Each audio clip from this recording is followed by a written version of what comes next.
Bom dia, boa tarde, boa noite, dependendo aí da hora que o irmão, a irmã estiverem aí conectados com o canal da nossa igreja no YouTube e tiverem acessado a nossa quinta aula. Vejam como o tempo passa, meus queridos. Nós já estamos na nossa quinta aula, 5 de 84 aulas. Parece que é muito, né? Mas com a graça, a misericórdia de Deus, nós vamos avançando. E hoje, o tema da nossa aula é a carta à igreja de Esmirna. Nós estamos estudando o seguinte: João viu Jesus Cristo no meio dos 7 candelabros que representam as 7 igrejas, e que 7 simboliza a totalidade, a plenitude da igreja. Então, são cartas que Jesus Cristo escreveu para aquelas 7 igrejas da Ásia Menor, mas que na realidade chegam a nós. Igreja Presbiteriana do Jardim Botânico, aqui no Distrito Federal, isso já no século XXI. A palavra de Deus permanece. E Jesus Cristo, então, hoje tem para nós a carta endereçada à igreja de Esmirna. Isso nós vamos encontrar em Apocalipse, capítulo 2, dos versos 8 ao verso 11. Ao anjo da igreja em Esmirna escreve, diz assim a palavra do Senhor: estas coisas diz o primeiro e o último, que esteve morto e tornou a viver. Conheço a tua tribulação, a tua pobreza, mas tu és rico. E a blasfêmia dos que a si mesmos se declaram judeus e não são, sendo antes sinagoga de Satanás. Não temas as coisas que tens de sofrer. Eis que o diabo está para lançar em prisão alguns dentre vós, para ser dispostos à prova, e tereis tribulação de 10 dias. Sê fiel até a morte, e dar-te-ei a coroa da vida. Quem tem ouvidos, ouça o que o Espírito diz às igrejas. O vencedor de nenhum modo sofrerá dano da segunda morte. Vamos orar.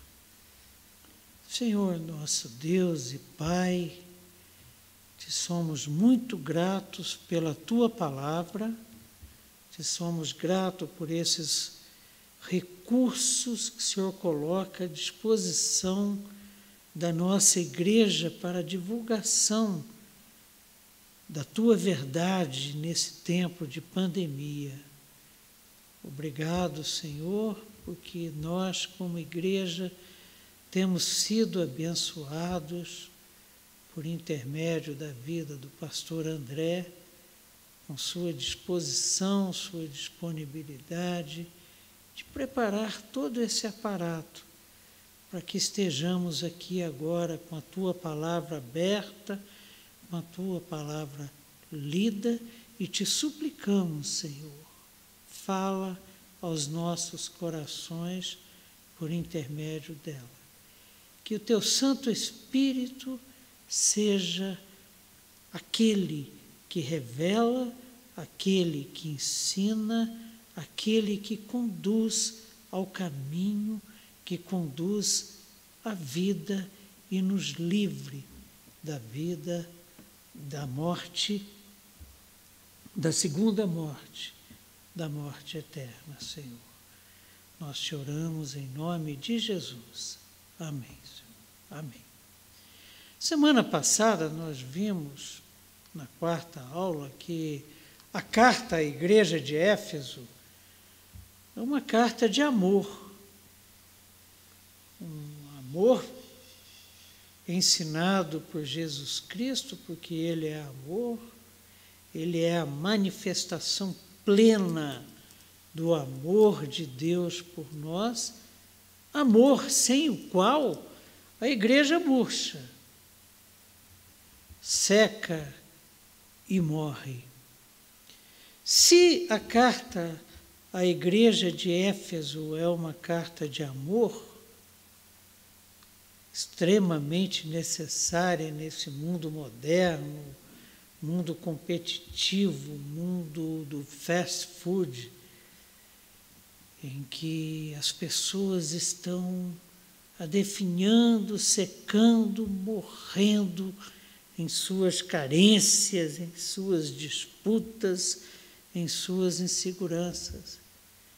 Se Éfeso é a carta de amor para essa igreja inserida nesse contexto, a carta a Esmirna é uma carta de consolo e de fortalecimento no meio da provação.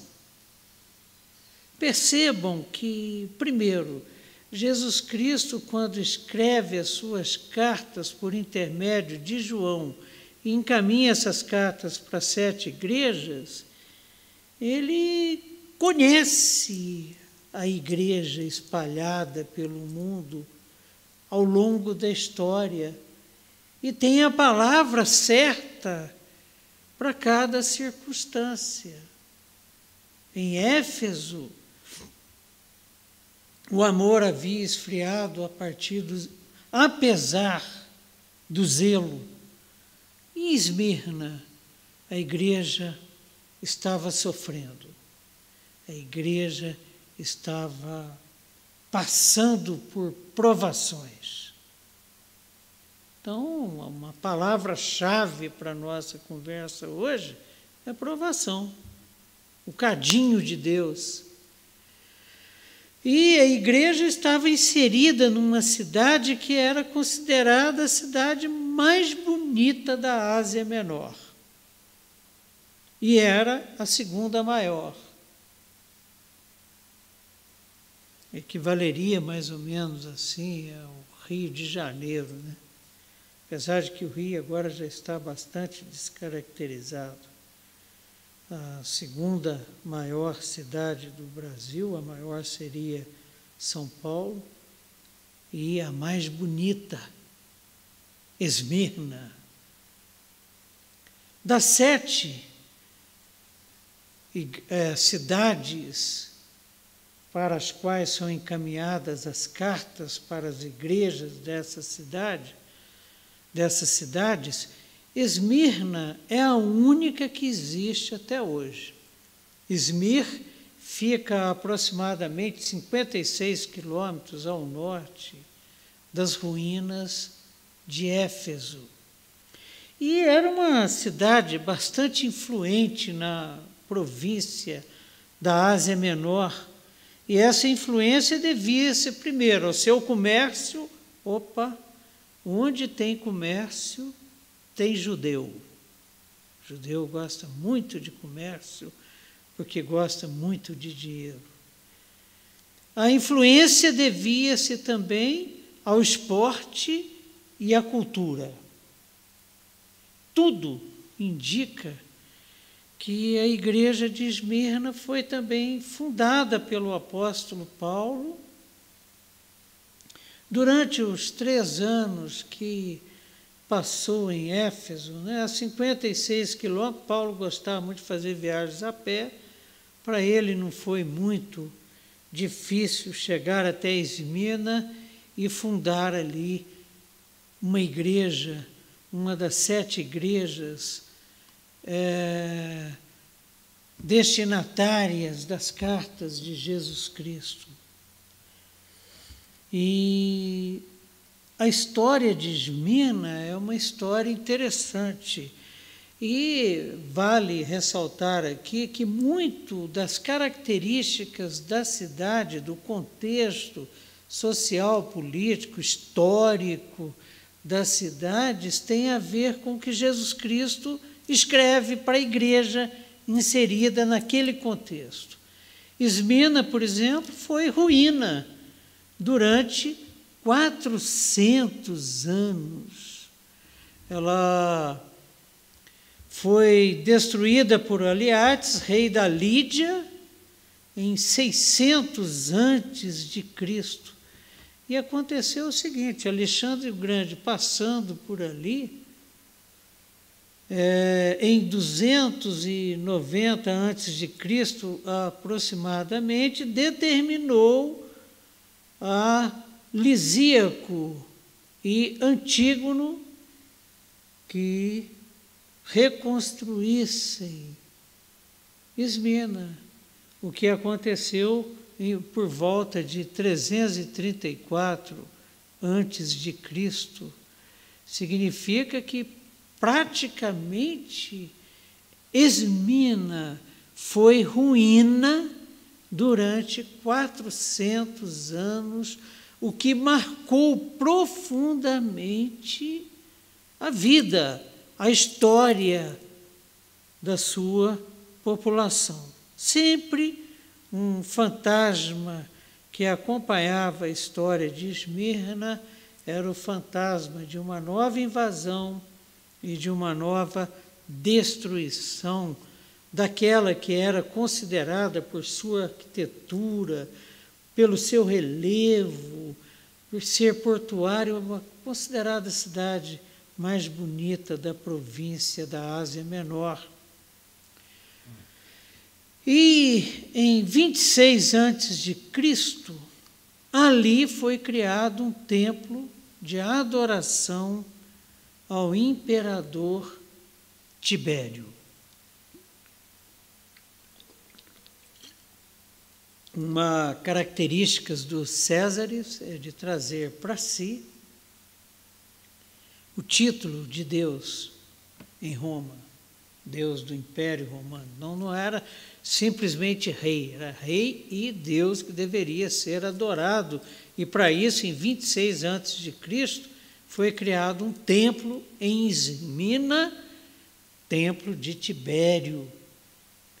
Os judeus uniram-se ali, os judeus tinham poder econômico, poder político, religioso, e unem-se a Roma em Esmirna em torno do édito, a edição de um decreto de Domiciano,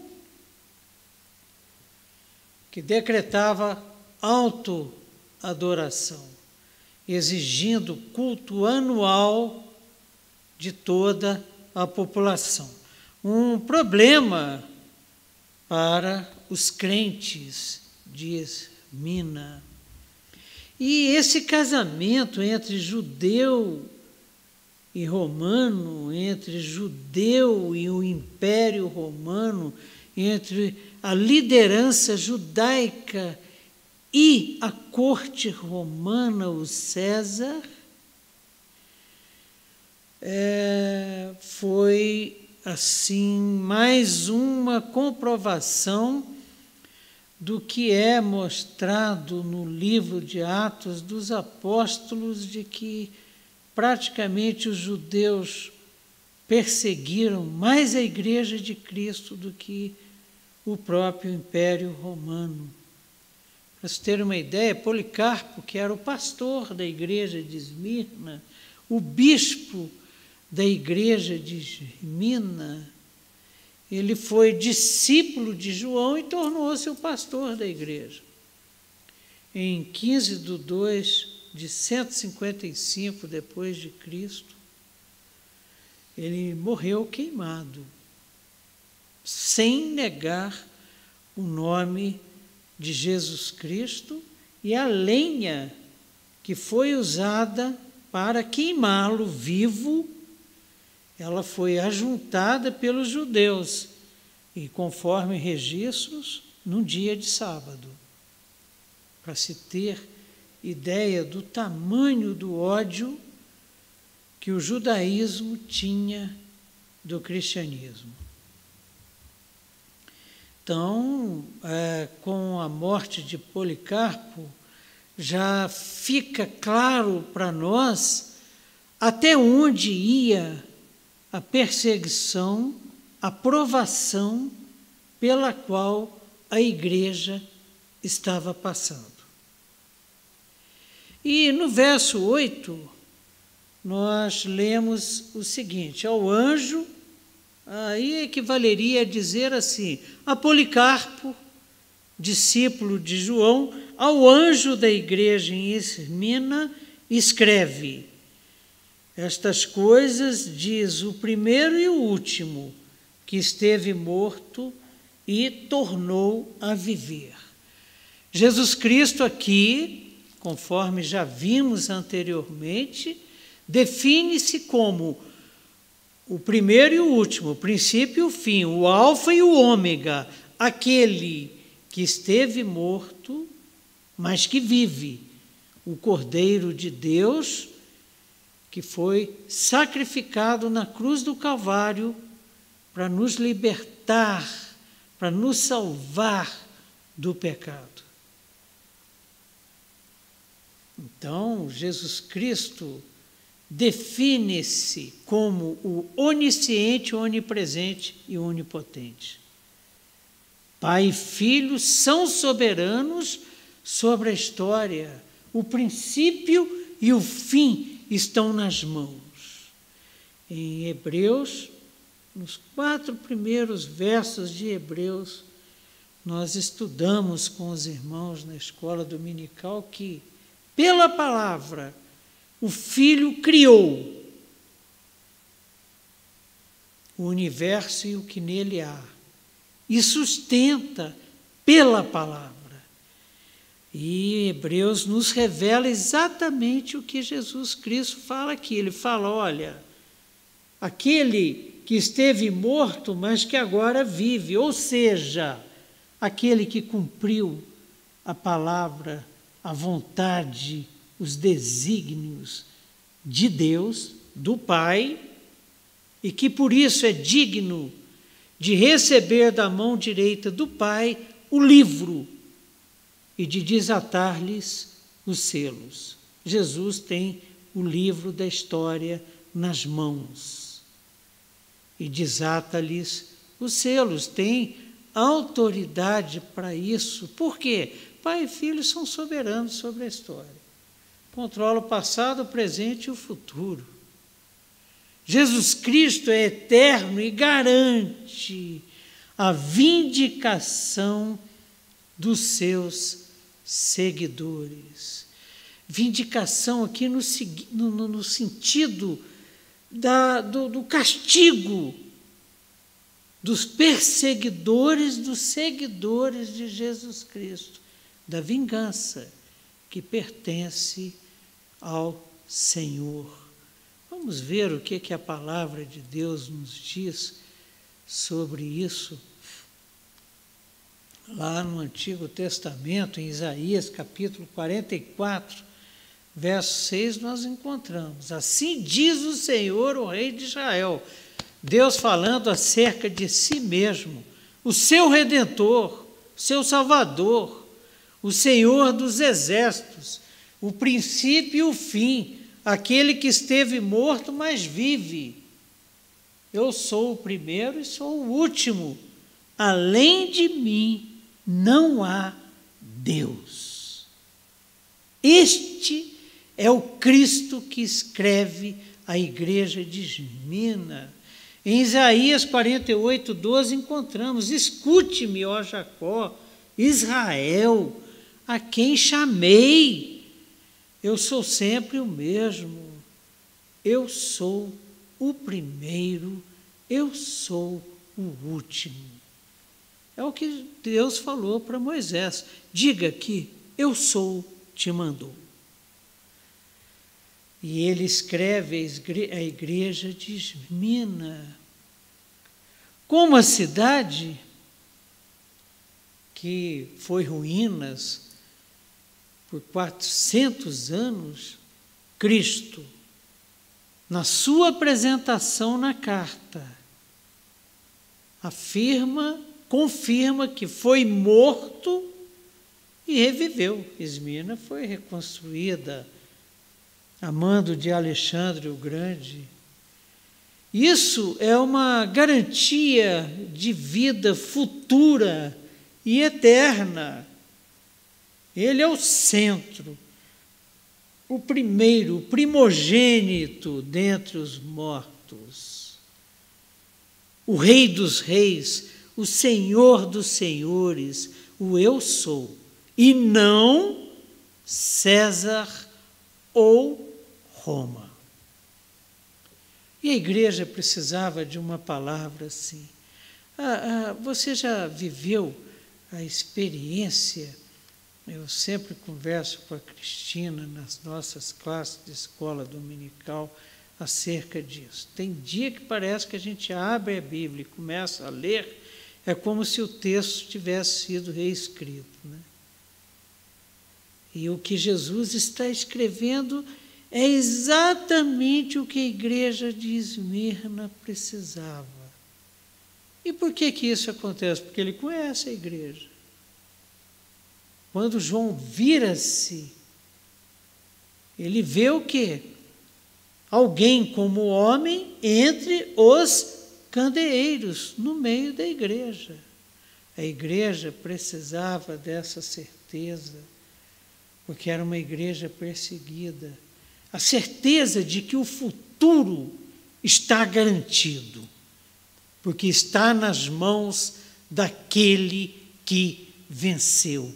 E nada acontece a não ser debaixo do seu governo, debaixo da sua vontade. Com Jesus Cristo, jamais estaremos sozinhos no vale da sombra da morte. Davi compreendeu isso.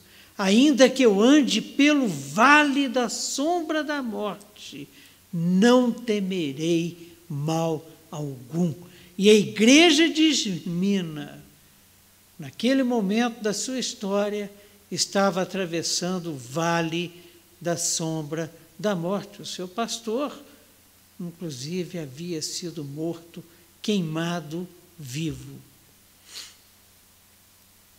O poder para enfrentar o martírio, meus irmãos, não vem da coragem humana, não vem desse temperamento explosivo, falador meu, não vem da força dos meus braços ou de quem quer que seja, até porque eu não tenho força nenhuma.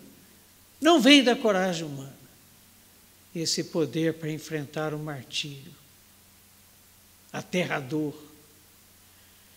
Aquele que esteve morto e tornou a viver, passou pela cruz do Calvário e pela sepultura, é que vai capacitar-nos para essa travessia de tempos de martírio.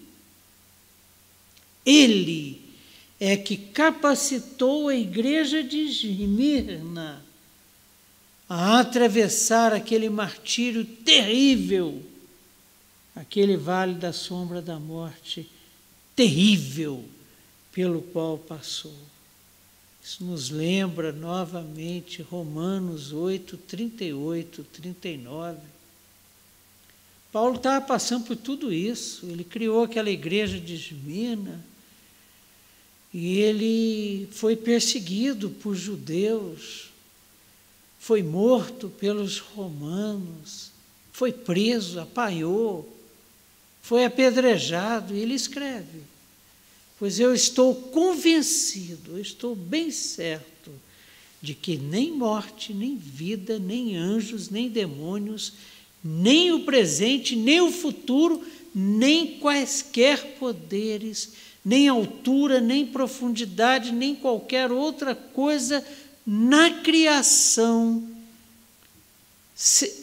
Seria mais ou menos assim: não existe nada na criação que seja maior do que o seu Criador e que seja capaz de nos separar do amor de Deus que está em Cristo Jesus, nosso Senhor. Esta certeza deu a Paulo, deu à igreja de Esmirna, tem dado aos filhos de Deus ao longo da história e dado a nós condições de atravessarmos o vale da sombra da morte, da provação, o dia mau, porque o mesmo Espírito que ressuscitou a Jesus Cristo está em nós. Somos tabernáculo de Deus, selados por esse Espírito que habita em nós. E Ele está hoje entre nós e em nós. E não há nada que possa, por isso, nos separar do amor de Deus que está em Cristo Jesus, o nosso Senhor e Salvador. Aleluia! Aquela igreja era uma igreja perseguida, meus irmãos, mas não apresentava motivo para disciplina. Você não vê, por exemplo, carta de Paulo a Esmirna. Não existe. Carta aos de Esmirna. Não existe. Ela não apresentava motivo para disciplina.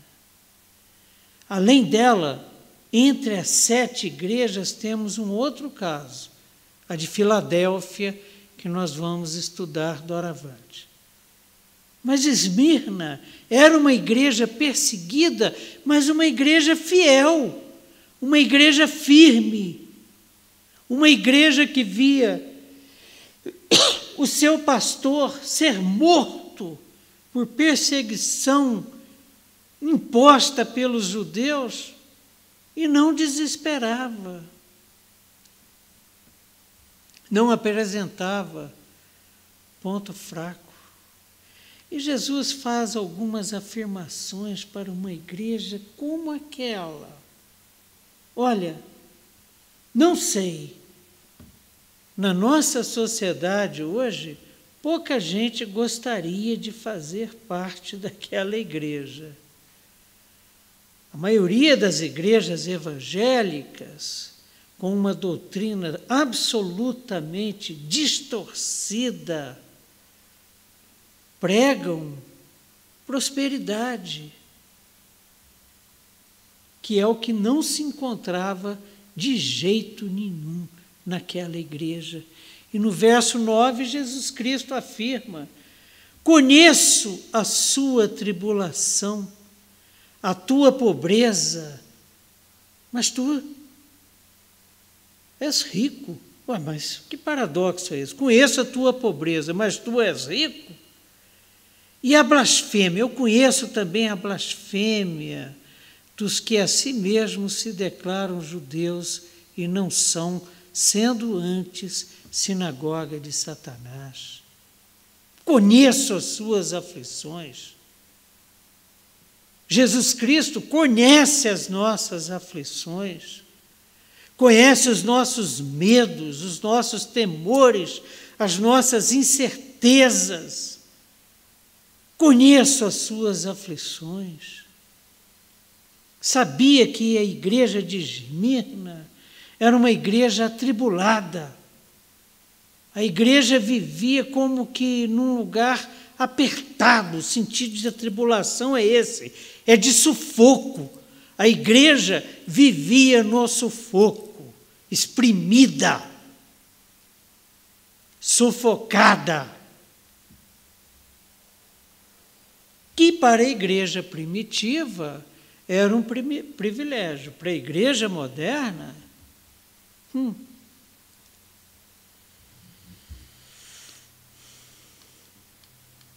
três coisas Jesus Cristo identificou naquela igreja. Primeiro, a tribulação pela qual ela passava.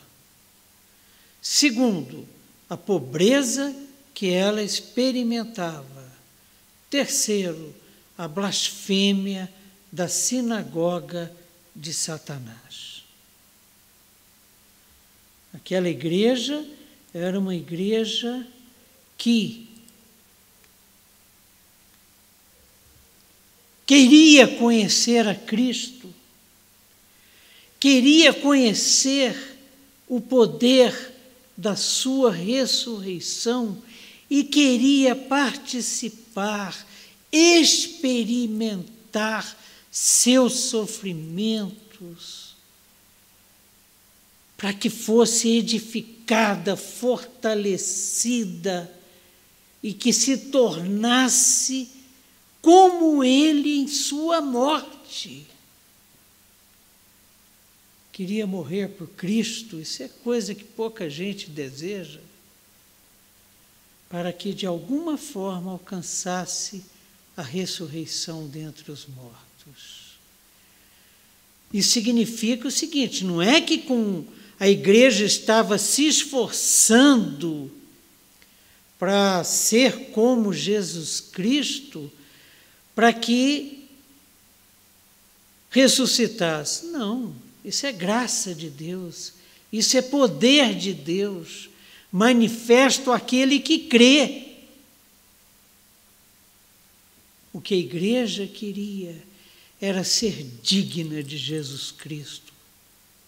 O que a igreja queria era, ali em Esmirna, aquela cidade idólatra, aquela cidade pervertida e perversa, ela queria refletir a face de Cristo e ter a certeza de que nem a morte, nem a vida separariam do amor de Deus que está em Cristo Jesus, nosso Senhor. Em segundo lugar, no verso 9 nós lemos, Jesus conhecia a pobreza daquela igreja. O Novo Testamento emprega duas palavras para a pobreza: penia e toquia. Penia é falta do supérfluo. Olha, eu me considero pobre. Eu não tenho carros do ano, não tenho um jatinho e nem um iate no lago. Isso é penia. É a falta do supérfluo. Aliás, eu considero o seguinte, e agradeço muito a Deus, porque eu tenho muito mais do que eu mereço. Mas essa penia é a pobreza do supérfluo, que não é o caso. Não foi a palavra usada por Jesus Cristo quando diz que eu conheço a tua pobreza. O que Jesus Cristo disse foi: eu conheço a tua toquia.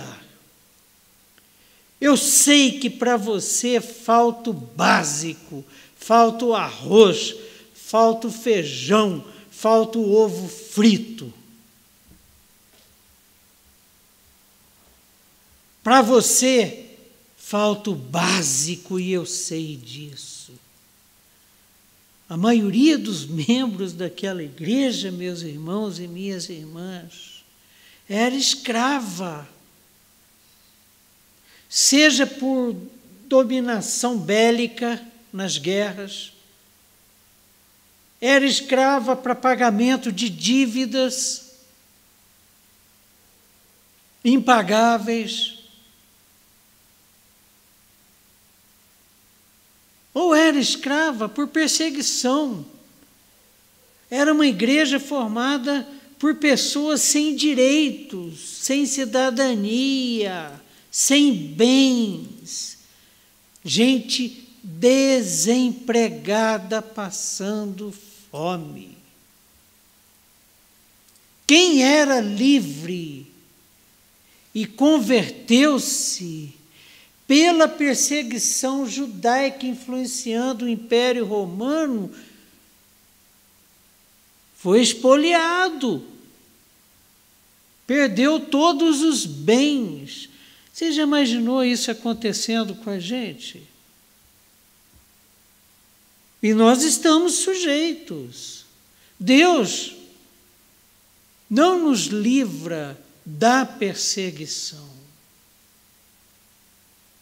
Deus não livrou os crentes de Esmirna da perseguição. E nem estava alheio a ela, mas Ele livra na perseguição. Isso nós vamos ver no Apocalipse todo. Você já imaginou acontecendo com a gente perder emprego, porque é crente? Perder imóvel, porque é crente? Carro, porque é crente?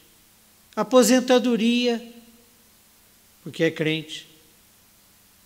É o que aconteceu em Esmirna. Era um povo que tinha o Estado, as leis e a sociedade como um todo contra si, de forma agressiva. Era uma igreja rejeitada, pobre. Mas Jesus Cristo fala que ela era rica. Para Jesus Cristo, para Deus, para o nosso Pai eterno, os últimos serão os primeiros. Os pobres é que são os verdadeiros ricos. Os fracos é que são os fortes. Paulo escreveu sobre isso. Fala, quando eu estou fraco, aí é que eu sou forte. Esse é o paradigma da salvação em Cristo Jesus. Esta é a verdade. Aquela igreja era pobre para o mundo, mas era rica para Deus. E vamos ver aqui, igreja rica para o mundo e pobre para Deus.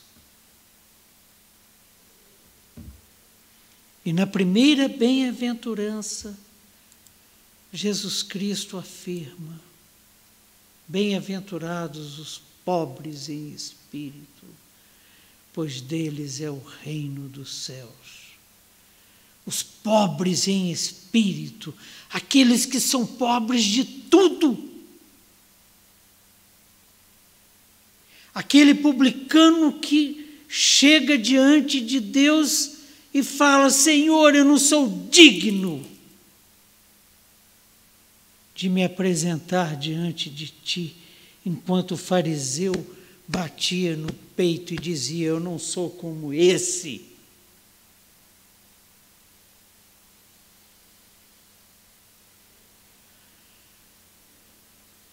E aquela igreja, ela era pobre de espírito,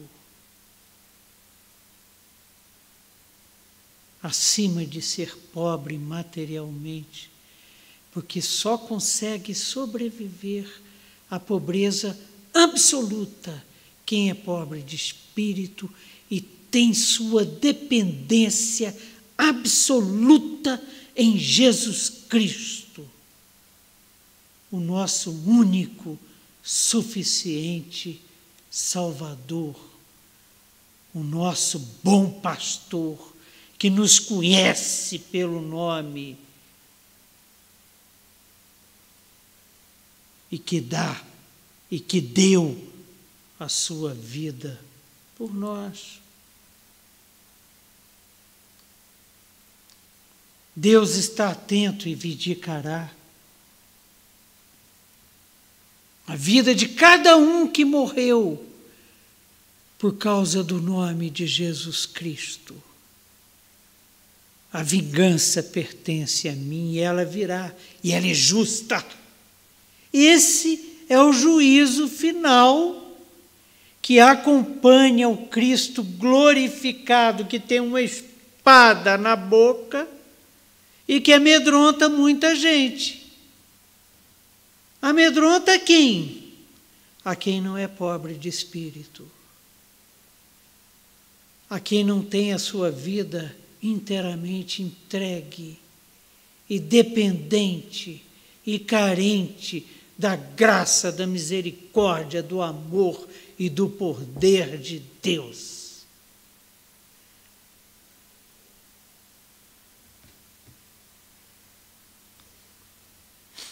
O pobre de espírito, mesmo que ande pelo vale da sombra da morte, não temerá mal algum, não negará aquele que morreu na cruz do Calvário para a salvação de todo aquele que crê. Blasfemar contra o povo de Deus, como os judeus faziam, é blasfemar contra o próprio Deus. E como já afirmamos, o livro de Atos mostra que nisso os judeus eram muito bons. E que a perseguição judaica era maior do que a romana. Deus nos livre de Jesus Cristo escrever uma carta e nessa carta escrever o seguinte: olha, a IPJB se diz corpo meu, mas ela é muito sinagoga de Satanás. Deus nos livre. E Deus e Jesus Cristo nesta carta, ele escreve, e eu creio que ele escreveu isso com o coração doído. Ele ditou isso para o anjo para João com o coração doído.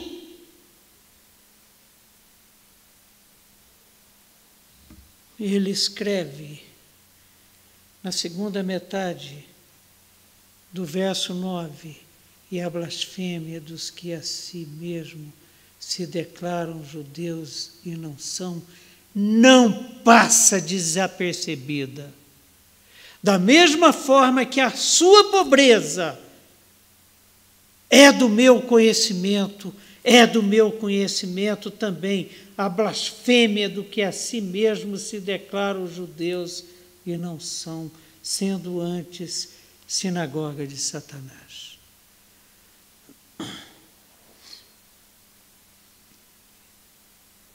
Que tristeza! Eu vim para os meus e os meus me rejeitaram. Paulo, antes, Saulo, Saulo, por que me persegues?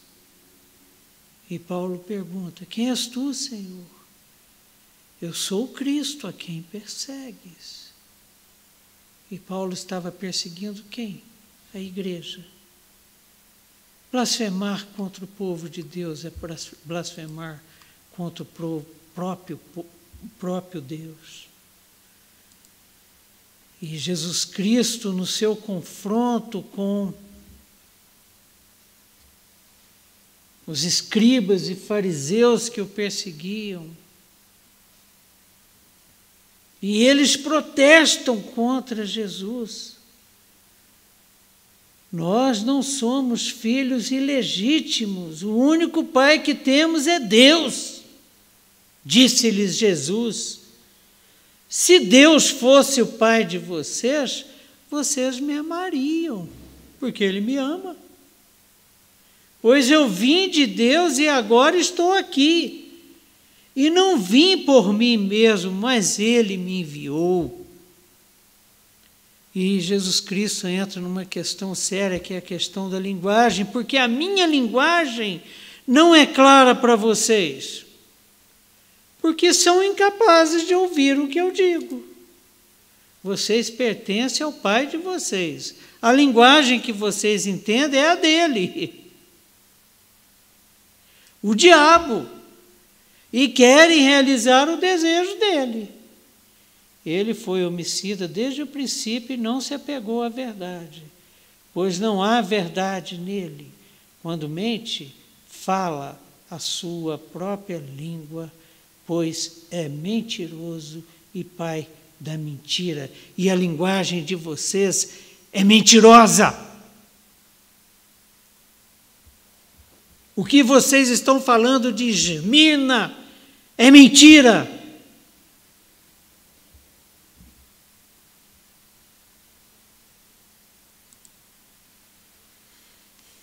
O diabo estava para colocar aqueles crentes em cadeias para serem provados. É tanto uma profecia quanto uma palavra de encorajamento. E ser colocado numa prisão romana não era brincadeira. Por quê? Porque os romanos eles usavam as prisões deles como coerção a uma resistência obstinada. E os crentes de Esmirna se negavam a adorar César como Deus. Isso é uma resistência obstinada. E qual é a punição? Bota na cadeia. Aconteceu com Paulo. A cadeia também era símbolo de espera de julgamento. Paulo passa os últimos dias da sua vida preso em Roma, na cadeia. E com a expectativa de execução, morte. No filme Paulo, o apóstolo de Cristo, ele chega no final, dá uma ajeitadinha na cabeça assim para facilitar a vida do verdugo que está com a espada lá já descendo para decepar-lhe o pescoço. Esse era o seguinte, olha, Cristo está dizendo o seguinte, olha, vocês vão experimentar a coerção, a resistência obstinada que vocês têm de confessarem o meu nome. Vocês vão esperar por julgamento e vocês vão esperar pela execução. Nas cadeias romanas, os cristãos enfrentavam a realidade da morte. A morte que amedronta tanto.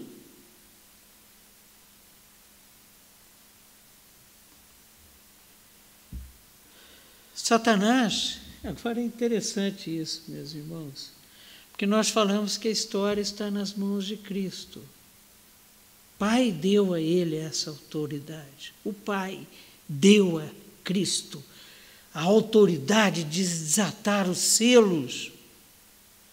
E naquele momento, na história de Esmirna, qual era a intenção de Satanás? E isso fica claro. Satanás queria que eles apostatassem da fé, como queria que Jó fizesse o mesmo. A mulher de Jó chega para ele e fala, amaldiçoa o teu Deus e morre. E diante da perda de filhos, de riqueza, de saúde, tudo quanto há, o que Jó afirmou? O Senhor é Deus, o Senhor tomou. Bendito seja o nome do Senhor. E ali, a mesma estratégia satânica é imposta sobre os crentes de Esmirna. Satanás queria que eles apostatassem da fé. E Deus? O que Deus estava querendo com aquele sofrimento, com aquela perseguição, com aquela opressão, com aquela pobreza?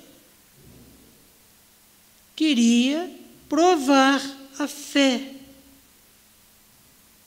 dos crentes de Esmirna. E no final da história, o que acontece? O diabo cumpre os propósitos de Deus. Porque com a sua perseguição, com a sua tortura, com a sua morte, com seu ódio imposto sobre os crentes de Esmirna, manifesto pelas mãos dos romanos, influenciados pelos judeus, a fé dos crentes de Esmirna é provada no cadinho de Deus, porque a vida deles estava nas mãos de Deus e não na mão do diabo. Vida difícil, mas abençoada por Deus. O que a palavra de Deus nos fala sobre isso? Eu fico, irmãos, assim arrepiado, e nós devemos guardar essas verdades preciosas nos nossos corações, e a provação faz parte do nosso caminhar com Cristo. Cristo experimentou todas as provações. Deus é o nosso refúgio, diz o Salmo 46, e a nossa fortaleza, auxílio sempre presente na adversidade. Os crentes de Esmirna não estavam sozinhos. Nós não estamos sozinhos no nosso caminhar, na nossa peregrinação, nas nossas provações. Por isso não temeremos, escreveu o salmista, embora a terra trema e os montes afundem no coração do mar, embora estrondem as suas águas turbulentas e os montes sejam sacudidos pela sua fúria. Há um rio cujos canais alegram a cidade de Deus, o santo lugar onde habita o Altíssimo. Há uma água viva, e quem beber dela jamais terá sede. E não é atrás de trio elétrico, nem festa de aniversário, que nós vamos experimentar. Os crentes de Esmirna estavam sendo aprovados.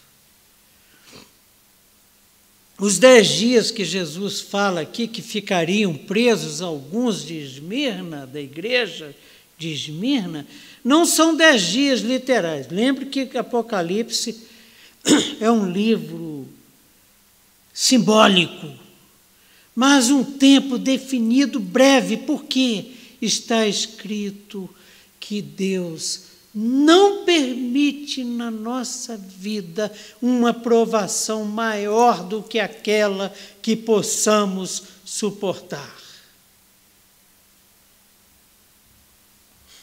O fato de Ricardo e Tininha estarem passando pela provação do filho Tiago, da forma como aconteceu, não significa que eu, por exemplo, suportaria uma provação dessa dimensão. Adélia e eu acompanhamos o crescimento do Tiago, quanto aquele garoto era amado e era amoroso. Amado por Deus e pelos pais, e amava a Deus e honrava os pais.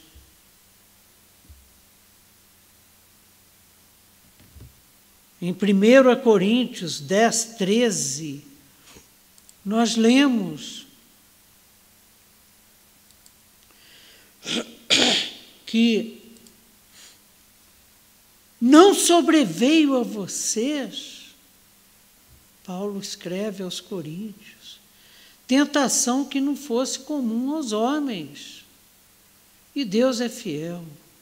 Ele não permitirá que vocês sejam tentados além do que podem suportar. E Deus conhece. Jesus Cristo anda entre os candelabros, Ele habita em nós. Ele nos criou e sabe de que substância somos feitos.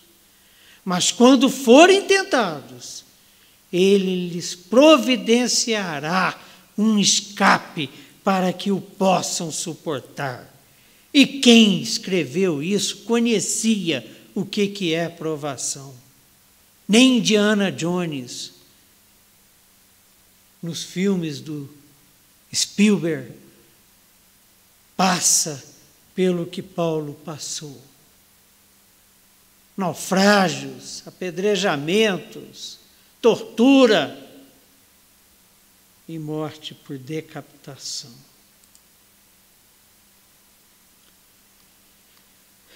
Dez dias, então, é um tempo que simboliza o quê? Olha, é o tempo de Deus, é o Kairos, é o que você suporta, é o que nós suportamos como Igreja Presbiteriana do Jardim Botânico. Sabe até quando essa pandemia vai durar? Até quando Deus quiser nos provar. E não vai ser nem além e nem aquém dos limites da nossa amada igreja. Porque Deus nos conhece. Jesus Cristo anda entre nós. Só faltamos pegar nas vestes. Eram perseguidos pela sinagoga de Satanás, pelos romanos e pelo diabo, que está por trás dessas forças perseguidoras. Tanto por trás de judeus quanto de romanos. Por isso, os judeus são chamados sinagogas de Satanás, porque está fazendo o jogo do diabo. Conluio com Roma é jogo com o diabo.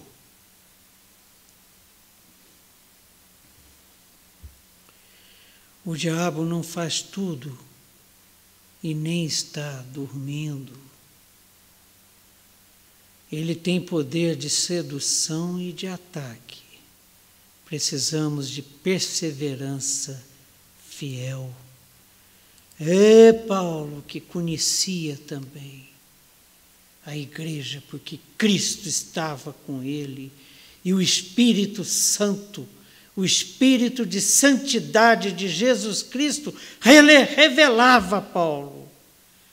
Pois a nossa luta não é contra pessoas, escreveu Paulo em Efésios capítulo 6, verso 12, que nós estudamos o ano passado aqui na igreja. Mas a nossa luta é contra os poderes e autoridades, contra os dominadores desse mundo de trevas, contra as forças espirituais do mal nas regiões celestiais. Satanás e suas artimanhas. Mata, mas também seduz, mente, engana, traz para si, traveste-se de anjo de luz. Jesus viu também que aquela igreja era rica espiritualmente, mas é rica espiritualmente, apesar de ser pobre materialmente. Ao contrário da igreja de Laodiceia, que vamos estudar daqui para frente. Laodiceia era uma igreja rica, equipamentos de última geração, orquestra sinfônica contratada para o louvor, com um conjunto profissional e cantores presentes na mídia para o louvor. Laodiceia era rica em recursos, mas era pobre espiritualmente. E Deus tem feito da nossa igreja, Igreja Presbiteriana do Jardim Botânico, pequeno rebanho de Cristo comprado por alto preço, tem feito uma igreja, tem provado a igreja para que ela seja uma igreja rica espiritualmente. E há uma promessa: o vencedor de modo algum sofrerá a segunda morte.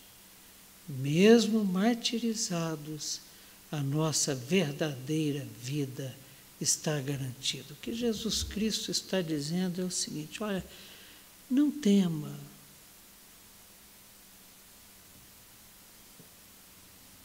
A Satanás, as suas artimanhas, não tema as ameaças de desemprego, de fome, de falta de moradia, que por acaso pode vir a acontecer. Não tema quem só pode tocar no teu corpo, mas não pode tocar na tua alma, porque ela está selada e é do Senhor, Criador de todas as coisas. Tema aquele que é capaz de dar a vida eterna no céu, no novo céu e na nova terra, ou a morte eterna no lago que arde em enxofre. A vitória já foi ganha pelo Cordeiro de Deus, que esteve morto, mas agora vive. Jesus Cristo, como aquela cidade que foi ruína por 400 anos, foi sepultado, mas ao terceiro dia ele ressuscitou, como Esmirna foi reconstruída, mas sem nenhuma garantia de eternidade. Mas o vencedor, de modo algum, sofrerá a segunda morte. Uma vez salvo, não há nada que possa te separar do amor de Deus que está em Cristo Jesus, nosso Senhor. A vitória foi pelo sangue do Cordeiro. Mas olha só, mas foi também pelo testemunho dos santos, como os santos de Esmirna, da igreja de Esmirna, que estavam sendo perseguidos pelos judeus, pelos romanos, que estavam sendo mortos, queimados. É pelos dois, é pelo Cordeiro que foi crucificado e pelo testemunho dos santos. E isso em Apocalipse 12 é uma verdade central. Apocalipse 12, 1.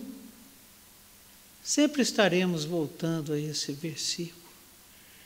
Eles, os vencedores, Cristo e o seu exército e a sua igreja, a sua noiva, eles o venceram pelo sangue do Cordeiro e pela palavra do testemunho que deram. Diante da morte, não amaram a própria vida. Não trocaram o testemunho de Cristo por emprego, não trocaram o testemunho de Cristo por status, não trocaram o testemunho de Cristo por cargo em gabinete público, não trocaram o testemunho de Cristo por um prato de comida. E diante da própria morte, não amaram a própria vida. O que aconteceu na cruz do Calvário, mas o testemunho dos santos como santos de Esmirna, os mártires de Esmirna que hoje estão debaixo do altar de ouro que está diante do trono de Deus e clamam: até quando, Senhor? O testemunho desses santos e o sangue do Cordeiro definiu a vitória. A vitória de Cristo definitiva e da sua igreja não será no Armagedon, ela já aconteceu no Calvário. E está acontecendo ao longo da história da Igreja de Cristo. A igreja perseguida, a igreja vencedora. Então, a carta para a igreja de Éfeso, aí eu encerro, irmãos, é uma carta de amor, como vimos na semana passada, uma carta que mexeu tanto comigo, que virou a minha vida de cabeça para baixo, de lá para cá. E vocês são testemunhas disso. A carta à igreja de Esmirna é uma carta de consolo, é uma carta que traz segurança em tempos de tribulação, em tempos de incerteza, em tempos de perseguição, em tempos de luta contra a pandemia da Covid-19. Ela nos confronta também. É uma carta de confronto que nos leva a refletir sobre quantas concessões temos feito na vida para evitar perseguições na igreja, para evitar perseguições no trabalho, para evitar perseguições na sociedade. Mas para quem não faz concessões, para os vencedores, Jesus tem uma promessa. O vencedor, de modo algum, sofrerá a segunda morte. Diferente da cidade que podia passar por uma segunda derrota militar e ser destruída, como fora séculos antes. A quem tem ouvidos, ouça o que o Espírito diz às igrejas. O vencedor, de modo nenhum, sofrerá dano da segunda morte. Ser fiel até a morte, diz o Cordeiro que esteve morto, mas que vive. Ser fiel até a morte e dar-te-ei a coroa da vida. Amém. Vamos orar, queridos, para encerrar a nossa quinta aula. Senhor nosso Deus e Pai, Pai de amor, Pai de graça, Pai de misericórdia e justiça, Pai que nos conhece, Pai que sabe o que precisa ser mudado na nossa vidazinha pequena, sabe o que precisa ser mudado e muda na vida daquele que o teme, na vida daquele que o ama, na vida daquele que é fiel a Ti e a Tua palavra. E nós somos. Te declaramos como igreja que somos, como corpo de Cristo que somos, como povo Teu que somos, como família Tua que foi comprada por alto preço, que somos, nós te declaramos, Pai.